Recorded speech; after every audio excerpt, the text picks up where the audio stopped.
अच्छा, question number 2 के अंदर रिप्रेजेंट करना है following numbers on number line. ये हमारे पास 6 क्वेश्चन हैं, 6 पार्ट हैं, इनको रिप्रेजेंट करना है हमने नंबर लाइन के ऊपर। जैसे क्वेश्चन नंबर 1 है स्क्वायर रूट 2, इसको हमने नंबर लाइन पर रिप्रेजेंट करना है स्क्वायर रूट 3 को, और बाकी मानदा क्वेश्चन को बी। तो आइए इसको सॉल्व करते हैं। अच्छा जी, क्वेश्चन नंबर 2 में हमारे पास है जी, हमने स्क्वायर रूट 2 को नंबर लाइन पे रिप्रेजेंट करना है। ठीक है, तो स्क्वायर रूट 2 की जो वैल्यू होती है वो होती है 1.2 समथिंग सो ऑन चलती जा रही है।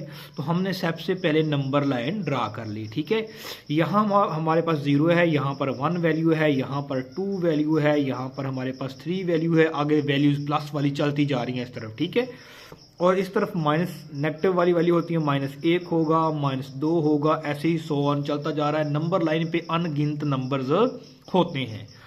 अब इस केस के अंदर जो स्क्वायर रूट 2 वाला केस है, इसके अंदर जो हमारे पास हमने क्या किया, 0 से लेकर 1 तक अज्यूम कर लिया कि ये यहाँ तक क्या है, लेंथ है, इसको पॉइंट को ए का नाम दे दिया, इस पॉइंट को यहाँ पर 0 की वैल्यू है, यहाँ पर 1 है, उसको नाम दे दिया बी का।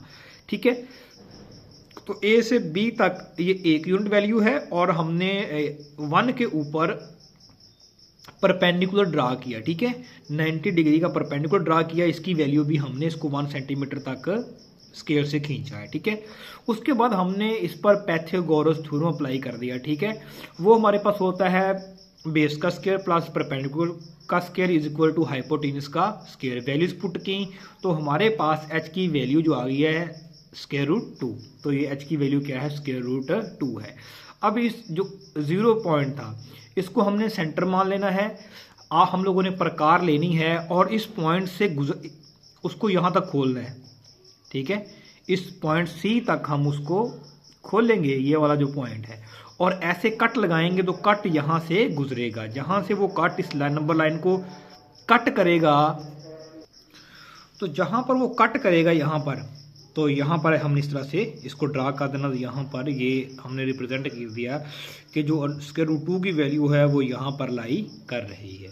ठीक है जी,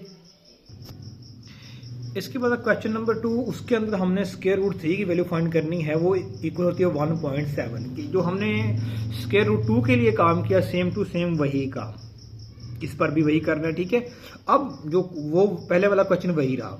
अब हमने इसको क्या मान लिया, इस यहाँ पर हमने रखा 1 सेंटीमीटर यहाँ तक इसको खोल दिया। ठीक है, लाइन ड्रा कर ली सी डी। ठीक है, और ओ को डी से, बेसिकली यहाँ ए पॉइंट है, ए को डी से मिला दिया, तो ये बन गया स्क्वायर रूट 3। ठीक है, हमने इसको पाइथागोरस थ्योरम से भी सॉल्व किया है। ये हमने इस पर पाइथागोरस थ्योरम अप्लाई किया, A D is equal to AC square plus CD square. A D हमने फाइंड करना है, AC की वैल्यू स्क्वायर रूट 2 है प्लस CD की वैल्यू 1 है। इसको सॉल्व किया तो AD की वैल्यू आ गई स्क्वायर रूट 3। तो हमने क्योंकि नंबर लाइन ड्रा करनी है, तो ये वाली नंबर लाइन हमने नंबर लाइन पे इसको रिप्रेजेंट करना है। तो अब ये वाला हमारा क्या है, सेंटर है। प्रकार को हमने यहाँ तक खोलना है, और यहाँ तक खोल के इस तरह से कट लगाना है। जहाँ पर वो जो जितनी हमने यहाँ तक प्रकार खोली हुई है उसको ऐसे कट लगाया है, तो यहाँ पर आके वो इस नंबर लाइन को कट करेगा। ठीक है, इस पॉइंट के ऊपर। तो यहाँ से हमने इस तरह से इसको रिप्रेजेंट कर देना है कि ये पॉइंट यहाँ पर लाए कर रहा है। ठीक है जी, इसके बाद जो है हमारे पास क्वेश्चन नंबर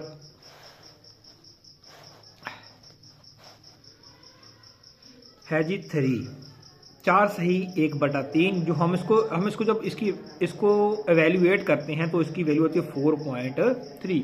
ये बिल्कुल सिंपल है, हमने इसको नंबर लाइन पे रिप्रेजेंट करना है। तो यहाँ पर 0, यहाँ पर 1, यहाँ पर 2, यहाँ पर 3, यहाँ पर 4, तो ये 4.3 है। 4 और 5 जो है हमने इसके 10 हिस्से कर लिए, तीसरे हिस्से से हमने इसको ड्रा कर दिया, क्योंकि ये 4 से 1/3 जो है वो 4.3 के इक्वल है। तो ये इसकी वैल्यू यहाँ पर हमने रिप्रेजेंट कर दी। इसके बाद जो है जी हमारे पास है जी क्वेश्चन